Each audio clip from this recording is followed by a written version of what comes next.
All right, so kind of a bit of a surprise, I think, here with Trey McBride going to the Arizona Cardinals. So Cardinals had kind of an interesting draft. Listen, getting someone like Trey McBride at this value is actually good value. I think he's a really good player, and we'll talk about him in a second. I guess my question is a little bit of, did you need a third tight end? You already have Zach Ertz and Max Williams. And maybe the idea is, hey, if Williams is more of a blocker and Ertz is more of a receiver, you can get someone like Trey McBride who can kind of be the combination of both. Again, he's a good tight end, and I like this value. And so maybe that was the logic was, hey, we're just taking the best player available. So let's talk about the player itself, why I like him, why I think he's good. Then we'll get into the fit itself. So let's start off with a play like this. So that's where he is on the screen. He is going to be flashing over to the other side of the field. So it's a simple play. It's a concept that can get a tight end open underneath, and then you hope he can just run by linebackers and pick up as many yards as possible. And look, as you see, it's going to be just executed well. He does get out to the flat, makes the catch, turns the corner, and can pick up a good amount of yards. So this is what he can do. I think he can be a tight end with good, efficiency. He's someone who can just do his role in an offense very well, and there's a lot of value in that. Going over here, I thought his blocking was very good. I thought that, to me, he is clearly the most complete tight end in this draft class, and this is an example of him going to be able to complete a block, where you see him, again, it's going to be a one-on-one matchup, and watch what happens. As you see, he's able to, get the hand placement he wants eventually, and sort of just, get that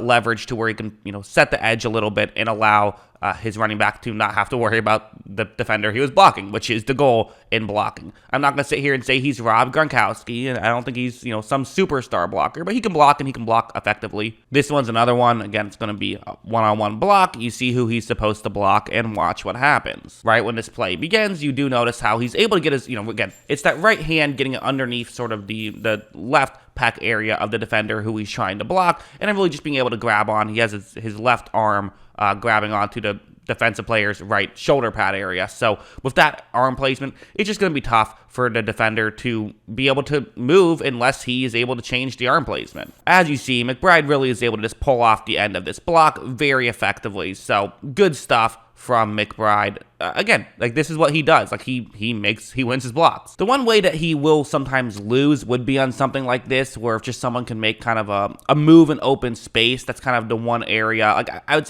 he isn't the most athletic of linebackers. He's pretty athletic, but he isn't he's not Rob Gronkowski. He's certainly not Travis Kelce. Watch on this play how, defender gets that inside leverage and just kind of missed the block a little bit, didn't get the hand placement he wanted to, and kind of, could have been a little bit more aggressive there, I think, more than anything to make that block. But again, this is not the norm. This would be the exception. One more blocking play, and then we'll get back to the receiving. This is kind of, I said that's not the norm.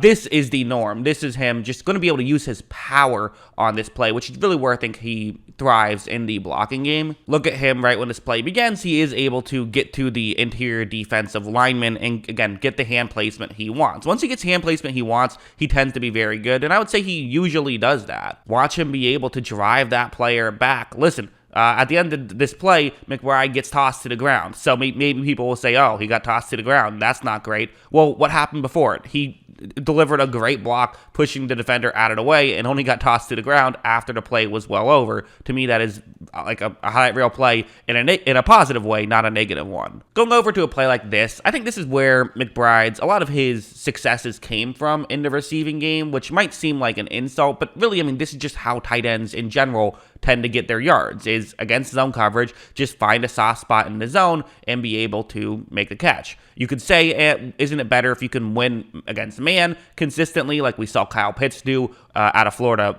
last year? And my answer would be yes, but also, okay, he's not as good as Kyle Pitts was coming out of college. I don't think anyone will argue that. But I would also just say that is very much the exception. We don't see tight ends really get those opportunities much, let alone be able to do that. So that's just kind of a weird, he was just an exception to the rule. Typically, this is what tight ends do. Travis Kelce has, put together one of the most impressive resumes in football, largely through just finding soft spots in the zone, and look at what McBride can do.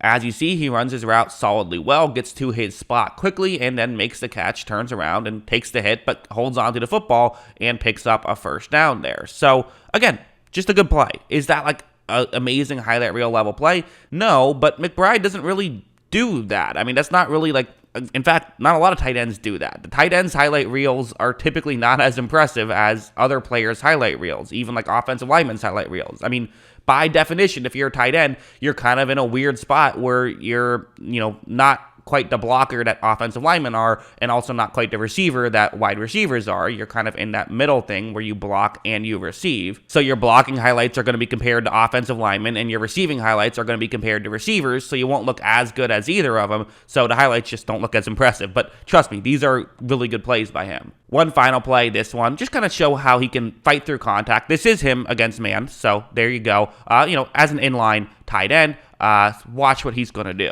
As you see, watch him power through this double team, even though there is contact right here, and he already has the inside leverage. So then when he cuts over the middle, there is some separation. Might have been a bit of a hold. He wanted a flag. I couldn't really tell from this angle, but again, he was able to get some separation. There was a chance that play could have worked out.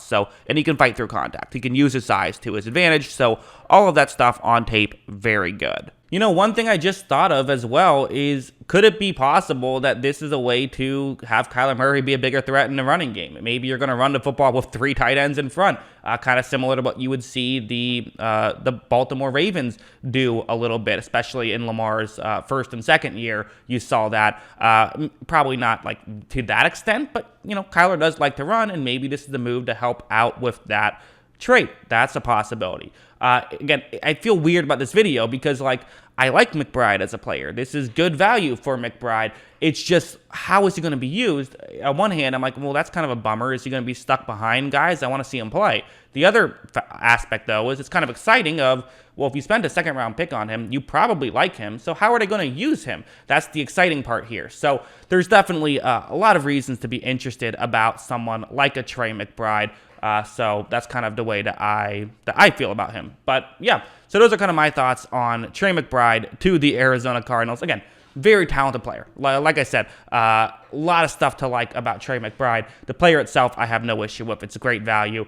And maybe the idea is, hey, Zach Ertz, I don't know how many years he has left in him.